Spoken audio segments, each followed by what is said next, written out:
The morning mist clung to the Clearwater River like a shroud, obscuring the small town of Millhaven from view as Sheriff Tom Bradley made his routine patrol along the old logging road. It was October 23, 2019, and the autumn air carried the scent of dying leaves and the promise of the first frost. Nothing in his 22 years of law enforcement had prepared him for what he would find that morning. Subscribe to our channel for more incredible true stories that expose the darkness hidden in small towns and the courage it takes to bring truth to light. At 6:47 a.m., Bradley's radio crackled to life. "Sheriff, we've got a situation down by Miller's Bend. Jogger found something ... unusual. You need to get down here right away." Deputy Sarah Martinez's voice carried a tension that made Bradley's stomach tighten. In a town of 3,200 people, where the biggest crime was usually teenage vandalism or domestic disputes, unusual could mean anything. He pressed the accelerator, his patrol car kicking up gravel as he raced toward the river. What he found would haunt him for the rest of his life. Beside the riverbank, partially hidden by overgrown cattails and brambles, lay a woman. She was bound with thick rope, her wrists and ankles secured with the kind of knots that spoke of experience and malicious intent. Her clothes were torn and muddy, her dark hair matted with river water and debris, but she was alive. "Jesus Christ," Bradley whispered, dropping to his knees beside her. The woman's eyes were open, staring up at the gray sky with an expression of such profound trauma that it made his chest ache. "Ma'am, you're safe now. We're going to get you help." The woman didn't respond immediately. When she finally spoke, her voice was barely a whisper, hoarse from hours of screaming that no one had heard. They ... They said no one would believe me. They said this town protects its own." Deputy Martinez was already calling for an ambulance, but Bradley couldn't tear his eyes away from the woman's face. She appeared to be in her early 30s, with olive skin and high cheekbones that suggested Hispanic heritage. Her clothes, though torn and dirty, were well-made, suggesting she wasn't from the poorer sections of town. "What's your name?" Bradley asked gently, working to untie the ropes that bound her wrists. The knots were complex, tied with a precision that suggested military or maritime training. "Isabella Santos," she whispered. I was a journalist. I came here to investigate the missing women." Bradley's blood ran cold. There had been 3 women who had disappeared from Millhaven over the past 2 years. All young, all Hispanic, all dismissed by the previous sheriff as probably just moved away or went back to Mexico. Bradley had only been elected 6 months ago, running on a platform of bringing real law enforcement to a town that had been content to look the other way for too long. Which missing women? He asked, though he already knew the answer. Maria, Gonzalez, Carmen Rivera, Sofia Delgado. Isabella's voice grew stronger as she spoke their names. They didn't just disappear. They were taken. And I found out who's been taking them.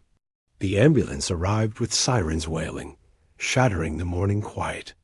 As the paramedics worked to assess Isabella's condition, Bradley noticed something that made his investigative instincts scream. Fresh tire tracks in the mud beside the river, tracks that were too wide and too deep for a regular car. Someone had used a truck or SUV to transport Isabella here, and they had done so recently. "Sheriff," Deputy Martinez called out, her voice tight with concern. "You need to see this." 20 feet upstream, partially buried in the riverbank, Martinez had found a cell phone. The screen was cracked, but still functional, and it was logged into a voice recording app. The timestamp showed that the last recording had been made just hours earlier, at 3:23 a.m. Bradley's hands shook as he pressed play. Isabella's voice, clear and determined despite her obvious terror, filled the morning air. "This is Isabella Santos. investigative journalist with the Denver Post. If you're hearing this, I'm probably dead. I came to Millhaven, Colorado, to investigate the disappearances of 3 Hispanic women over the past 2 years. What I found is a conspiracy that goes to the very top of this town's power structure. The recording continued as the ambulance crew loaded Isabella onto a stretcher. Her voice, recorded in what she must have thought were her final moments, detailed a horrifying network of human trafficking, corruption, and murder that had been operating in Millhaven for years. The women aren't missing, Isabella's recorded voice continued. They're being sold. There's a network of buyers who come through town every few months, and certain people in positions of power facilitate these transactions. I have evidence. Photographs, recorded conversations. I hid everything in locker 247 at the Greyhound station in Denver before I came here. Bradley looked at Isabella, now conscious and talking to the paramedics. She had survived whatever ordeal had been planned for her, but at what cost? And more importantly, who in his town was responsible for this nightmare? The ring is run by ... Isabella's voice on the recording suddenly cut off, replaced by the sound of footsteps and men's voices. She's awake. Good. Time to take her to the river. The recording ended abruptly. Deputy Martinez stared at Bradley with wide eyes. Sheriff, if what she's saying is true ... then we've got a human trafficking ring operating in our town, and some of our most prominent citizens are involved, Bradley finished grimly. And they just made a very big mistake by letting Isabella Santos live. As the ambulance pulled away, headed for the regional hospital 40 miles away, Bradley stood by the river and surveyed the crime scene. The rope used to bind Isabella was expensive marine-grade line that wasn't available at the local hardware store. The tire tracks suggested a large vehicle, possibly a truck or SUV, and the location itself was telling. Isolated enough that screams wouldn't be heard, but accessible. Enough for someone who knew the area well. This wasn't the work of outsiders. This was homegrown evil. Don't miss what happens next in this shocking investigation that exposed an entire town's dark secrets.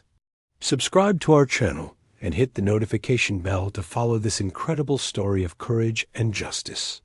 Bradley's radio crackled again. Sheriff, we've got a problem. The hospital is calling. Someone just showed up claiming to be Isabella Santos' husband, demanding to see her. Thing is, our background check shows she's not married. Bradley's jaw tightened.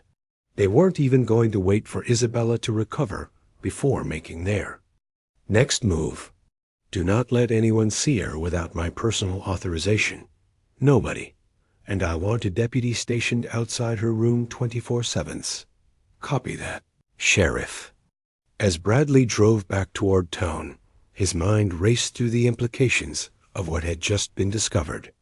Millhaven had always been a quiet place, the kind of town where everyone knew everyone else's business. But apparently, some people had been keeping very dangerous secrets. He thought about the 3 missing women. Maria Gonzalez, a 22-year-old who had been working as a housekeeper at the Millhaven Inn. Carmen Rivera, a 19-year-old who had vanished while walking home from her job at the local diner. And Sofia Delgado, a 25-year-old mother of 2, who had disappeared from the parking lot of the grocery store where she worked. All 3 cases had been handled by the previous sheriff, Harold Brennan, who had retired abruptly 6 months ago, citing health issues. Brennan had been sheriff for 18 years and was considered a pillar of the community. He had dismissed the disappearances as women who had probably just moved on or gone back to family in Mexico. But Isabella Santos had discovered something different.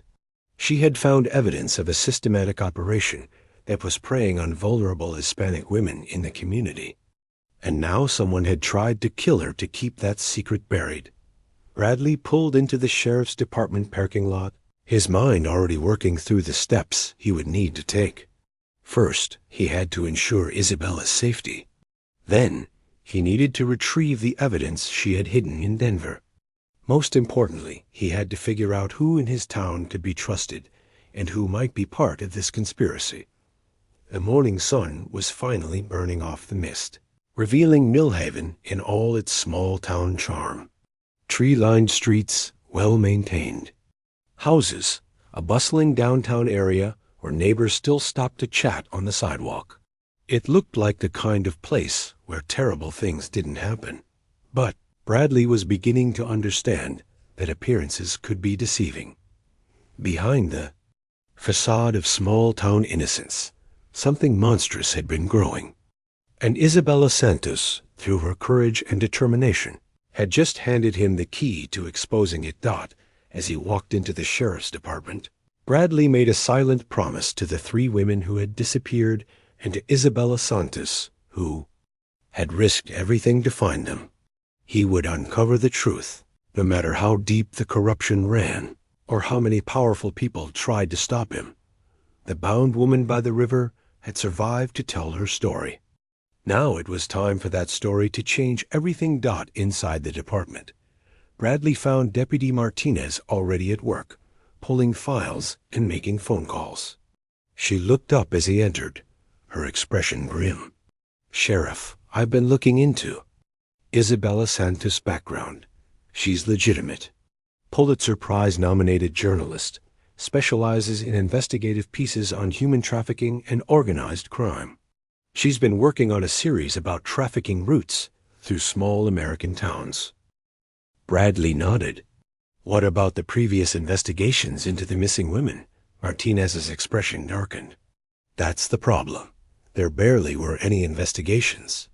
Sheriff Brennan filed the missing persons reports, but there's almost no follow-up. No interviews with family members. No canvass of the areas where they disappeared. No coordination with other agencies. It's like he was trying to make the cases disappear. Or like he already knew what happened to them," Bradley said. Quietly, the phone rang, and Martinez answered it. After a brief conversation, she hung up and turned to Bradley with a worried expression. That was the hospital. Someone tried to get into Isabella's room about an hour ago. Claimed to be her doctor, but when the staff asked for ID, he left quickly. The description matches Harold Brennan. Bradley felt a chill run down his spine. The former sheriff was already making moves to silence Isabella before she could tell her story, which meant that whatever she had discovered, it was big enough to make powerful people very nervous. "Double the security at the hospital," Bradley ordered. "And I want you to drive to Denver and retrieve whatever evidence Isabella hid at that bus station. I'll stay here and start digging into these missing persons cases." As Martinez prepared to leave, Bradley sat down at his desk and stared at the 3 missing persons files. Maria Gonzalez, Carmen Rivera, and Sofia Delgado stared back at him from their photographs. 3 young women who had trusted that the law would protect them and had been betrayed in the worst possible way. But they had an advocate now. Isabella. Santos had risked her life to uncover the truth about what had happened to them. And Tom Bradley intended to make sure the truth finally came to light, no matter what it cost him or his town. The bound woman by the river had started something. That couldn't be stopped. The reckoning had begun. Deputy Sarah Martinez drove through the night toward Denver, her patrol car cutting through the darkness as she raced to retrieve the evidence that could expose the truth about Millhaven's darkest secrets. Behind her, Sheriff Bradley was coordinating with the hospital to keep Isabella Santos safe while she recovered from her ordeal. The next 24 hours would determine whether justice would finally come to 3 missing women and their families. If you're gripped by this investigation into small-town corruption, make sure you're subscribed to our channel for more incredible true crime stories. At Millhaven General Hospital, Isabella Santos lay in her bed, her body healing, but her mind sharp and focused. She had been awake for several hours, giving her statement to Sheriff Bradley through careful, measured words that painted a picture of systematic evil that had been hidden in plain sight for years. "I started investigating the disappearances 6 months ago," Isabella explained, her voice still hoarse but determined. "It began when Sofia Delgado's sister contacted me. She said the police weren't taking Sofia's disappearance seriously. That they kept saying she probably just went back to Mexico. But Sofia had 2 young children and a job she loved. She would never have left them." Bradley took notes carefully, aware that every detail could be crucial. "How did you connect the 3 cases?" "Pattern recognition," Isabella replied. "All 3 women were Hispanic, all worked in service jobs, all disappeared during evening hours with no witnesses. But more importantly, all 3 had recently received job offers that required them to meet someone in an isolated location." This was new information that hadn't been in the original missing persons reports. What kind of job offers? Housekeeping positions at a supposed new hotel development outside of town. Higher pay, flexible hours, too good to be true. But the address they were given was always some remote location where they could be taken without anyone seeing. Isabella's investigation had been methodical and dangerous. She had come to Millhaven posing as a freelance journalist, writing a story about economic development in small towns. This cover had given her access to town records, local businesses, and most importantly, the trust of people who might otherwise have been suspicious of outside investigators. "I spent 3 weeks documenting everything," Isabella continued. "Meeting with families, reviewing police reports, mapping out the locations where the women disappeared. And I started noticing something that chilled me to the bone." "What did you notice?" The same vehicle kept appearing in witness statements, a black SUV with tinted windows. People remembered it because it was expensive and didn't belong in the neighborhoods where these women lived. But here's the thing. "Sheriff, that vehicle is registered to Harold Brennan." Bradley felt his blood run cold. The former sheriff hadn't just been negligent in his investigations. He had been actively involved in the disappearances. "Do you have proof of this?" Isabella managed a weak smile.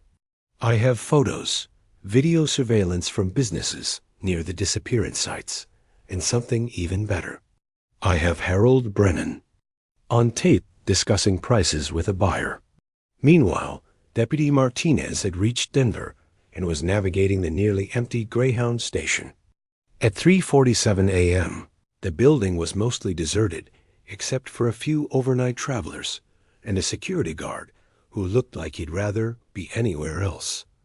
Locker 247 was in a dimly lit corner of the station, and Martinez approached it with the combination Isabella had provided: October 23, 19, the date of her rescue. Inside, she found a treasure trove of evidence that would reshape everything they thought they knew about Millhaven. The locker contained 3 manila envelopes, each labeled with one of the missing women's names.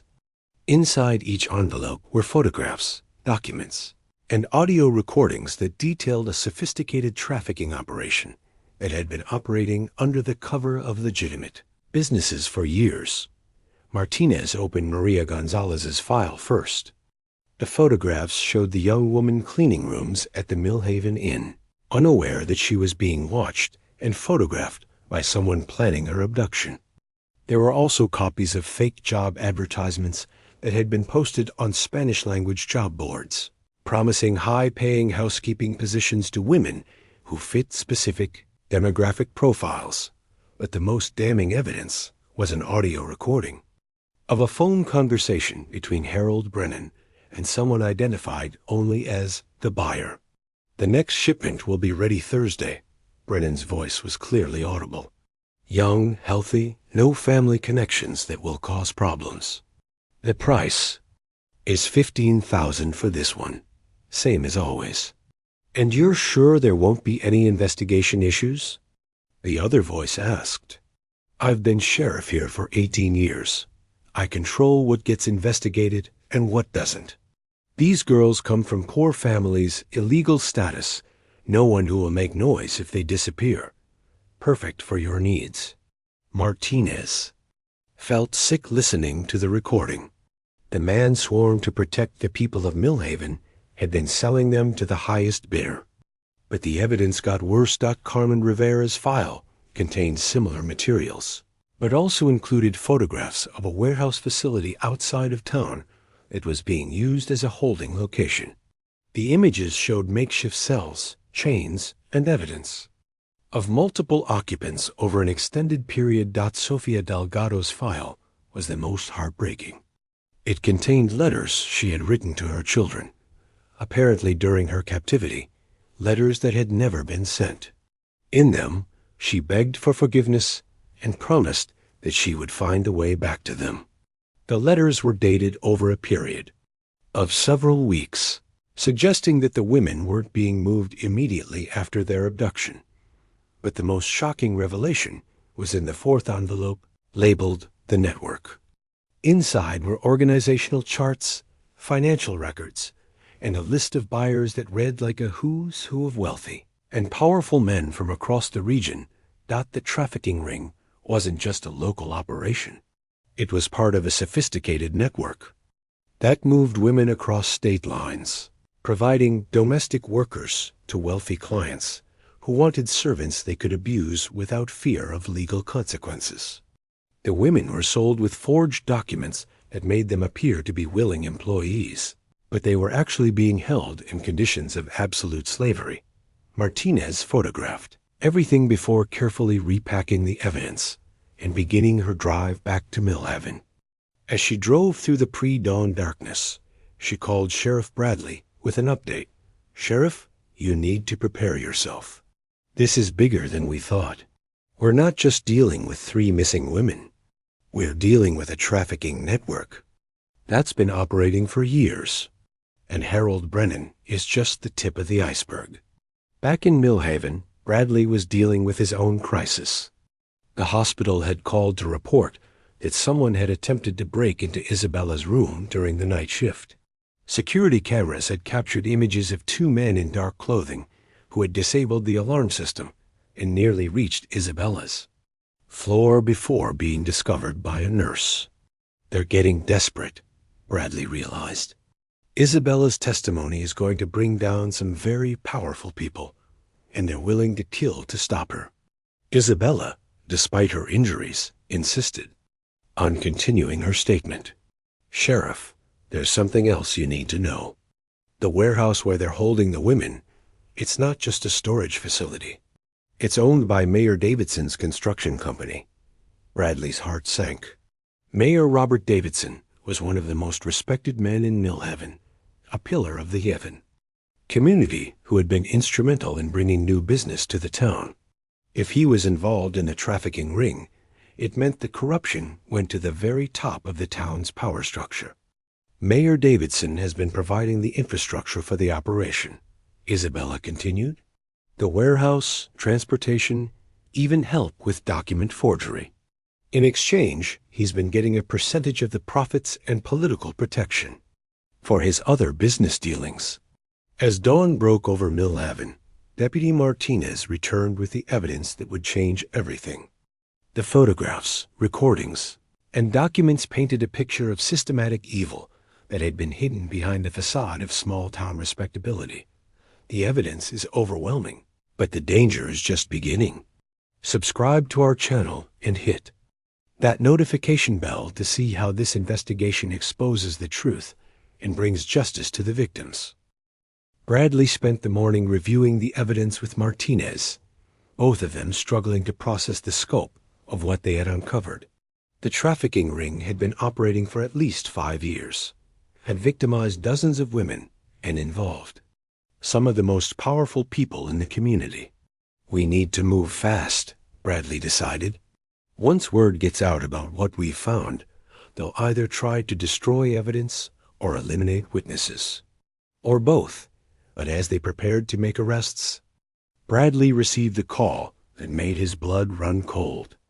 The voice on the other end was electronically disguised, but the message was clear. Drop the investigation, Sheriff, or Isabella Santos dies, and so do you. The conspiracy was fighting back, and they were willing to kill to protect their secrets. But Bradley had made a promise to 3 missing women and their families, and he intended to keep it, no matter what it cost him. The evidence spoke clearly. Millhaven had been harboring a monstrous secret. Now it was time for justice to finally come to light, even if it meant tearing the town apart in the process. The bound woman by the river had started an avalanche of truth that would reshape everything about the community she had risked her life to expose. And there was no turning back now. The confrontation began at dawn on November 15th, 2019, exactly 3 weeks after Isabella Santos was found bound by the river. Sheriff Tom Bradley had spent those weeks building an airtight case with the help of federal agents, state investigators, and Isabella's meticulously gathered evidence. Now, as the sun rose over Millhaven, a coordinated operation was about to expose the truth that had been hidden for far too long. Join us for the explosive conclusion of this investigation that changed an entire town forever. Subscribe to our channel for more incredible stories of justice and courage. The warehouse on the outskirts of town was surrounded by FBI agents at 5:30 a.m. Inside, they found evidence that would haunt the investigators for years to come. Makeshift cells, chains, personal belongings from multiple victims, and most heartbreakingly, a wall where the captive women had carved their names and messages to their families. Among the names were Maria Gonzalez, Carmen Rivera, and Sofia Delgado. But there were others too, women whose disappearances had never been reported, who had been erased from existence, as if they had never mattered at all. Special Agent Rachel Torres, who was leading the federal investigation, stood in the warehouse and tried to comprehend the scope of what they had uncovered. In my 20 years with the FBI, I've never seen a trafficking operation this sophisticated in a town this small, she told Sheriff Bradley. The level of community involvement, the duration of the operation, the number of victims, it's unprecedented. Simultaneously, arrest warrants were being executed across Millhaven. Harold Brennan was taken into custody at his home, where agents found additional evidence, including financial records, showing payments of hundreds of thousands of dollars over the past 5 years. His wife, who had been married to him for 32 years, claimed she had no knowledge of his activities, but her bank accounts told a different story. Mayor Robert Davidson was arrested at his office, where he was in the middle of shredding documents when federal agents burst through his doors. The papers he was destroying contained shipping manifests, financial records, and correspondence with buyers across the country. His construction company had been providing not just the warehouse facilities, but also transportation and logistical support for the entire operation. But the most shocking arrest was yet to come. Dr. Michael Hendricks, the town's beloved physician who had delivered half the babies in Millhaven and was considered a saint by his patients, was taken into custody.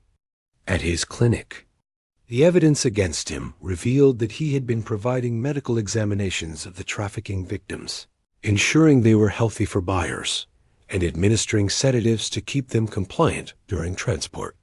The entire town is in shock, reported local news anchor Jennifer Walsh. 3 of the most respected men in Millhaven have been arrested in connection with a human trafficking ring that may have victimized dozens of women over the past 5 years. Isabella Santos, still recovering from her ordeal, but determined to see justice done, had been working with prosecutors to prepare for the trials that would follow.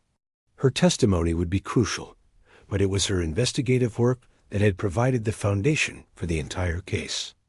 The hardest part, Isabella explained to the prosecutor, was realizing how many people had to have known something was wrong, but chose to look the other way.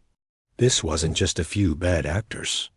This was a community that had collectively decided that some lives didn't matter. The impact on Millhaven was immediate and devastating.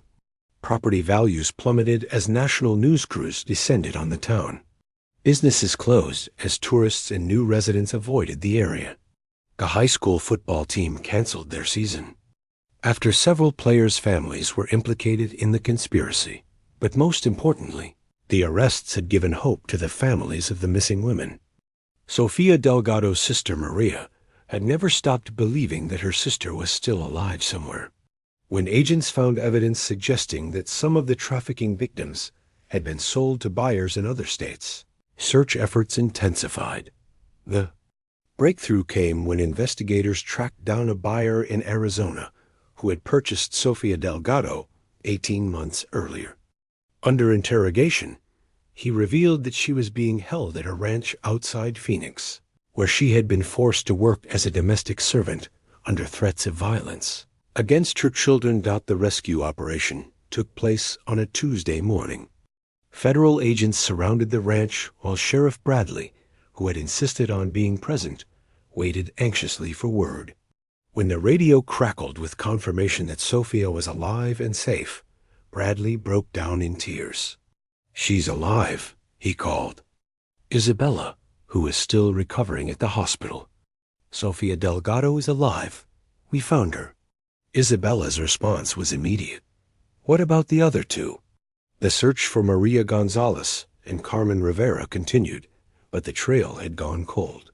Records suggested they had been moved multiple times, sold to different buyers, and their current whereabouts were unknown. The investigation expanded to include trafficking networks in 12 states, but for their families, the wait continued. The trials began 6 months later, and the evidence against the conspirators was overwhelming. Harold Brennan, facing life in prison, agreed to cooperate with investigators in exchange for a reduced sentence.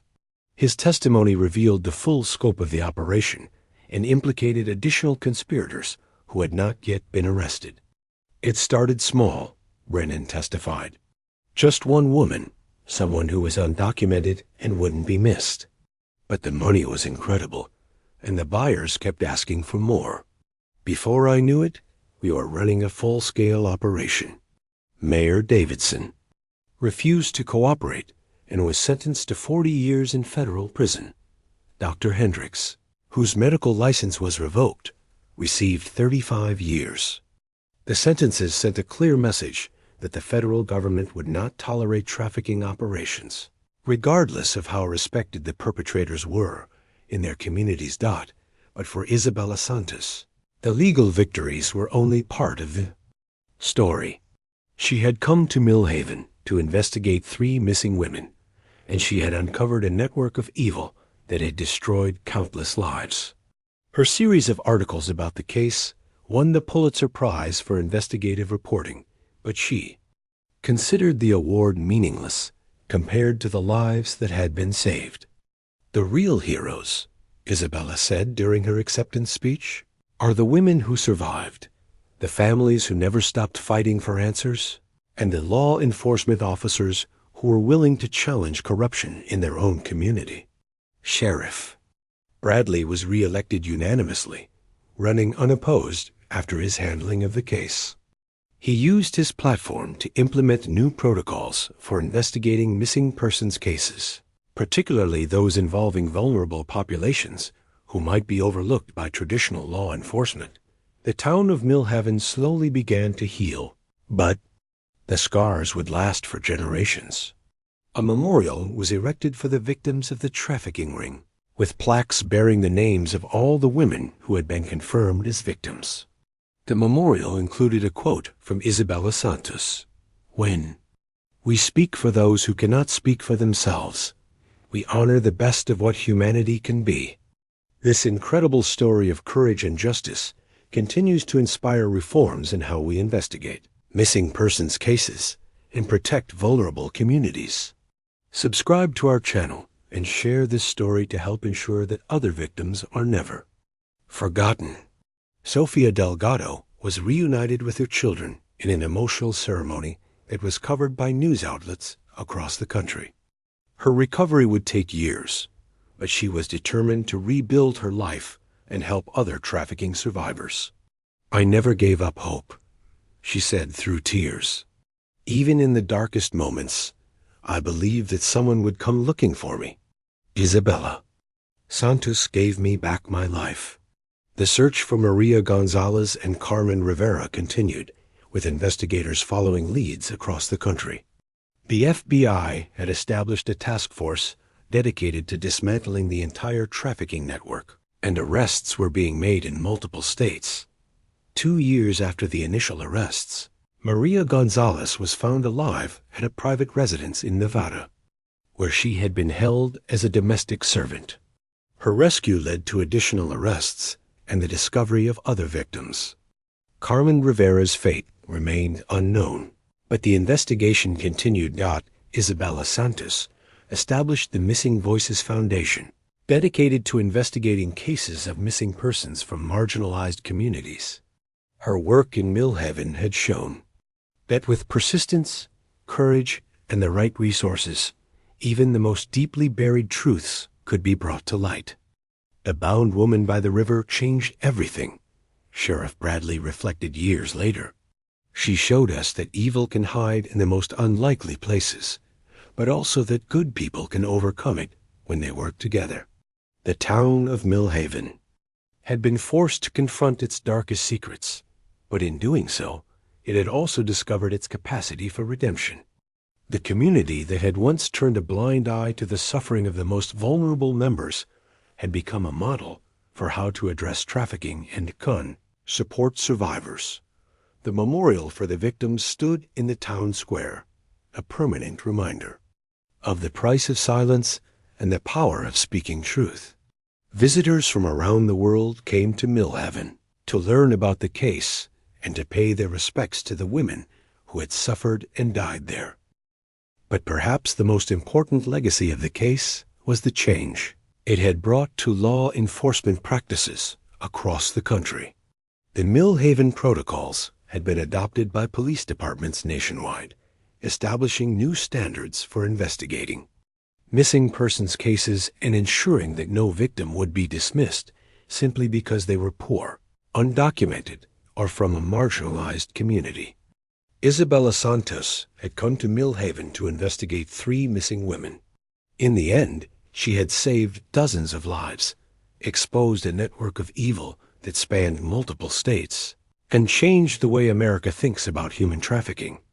The bound woman by the river had indeed changed the entire town, but more than that, she had changed the world. Her story became a testament to the power of investigative journalism, the importance of never giving up on missing persons cases, and the truth that every life has value, regardless of immigration status, economic circumstances, or social standing. Thank you for following this incredible journey of justice and redemption. Isabella Santos's courage in investigating these disappearances led to groundbreaking reforms in how we protect vulnerable communities. If this story moved you, please subscribe to our channel, hit the notification bell, and share it with others. Every share helps ensure that stories like this continue to be told and that other victims are never forgotten. Let us know in the comments what aspect of this investigation impressed you most. Years later, when people asked Isabella Santos why, she had risked her life to investigate the disappearances in Millhaven. Her answer was always the same: because Maria, Carmen, and Sophia mattered. Because every missing person deserves someone who will never stop looking for them. Because silence in the face of evil is complicity. The bound woman found near the river had started as a victim, but she had become something far more powerful. A voice for the voiceless, a seeker of truth, and a catalyst for change that would protect countless others from suffering the same fate. Her story would be remembered long after the pain had faded, a reminder that courage and determination can triumph over even the darkest secrets.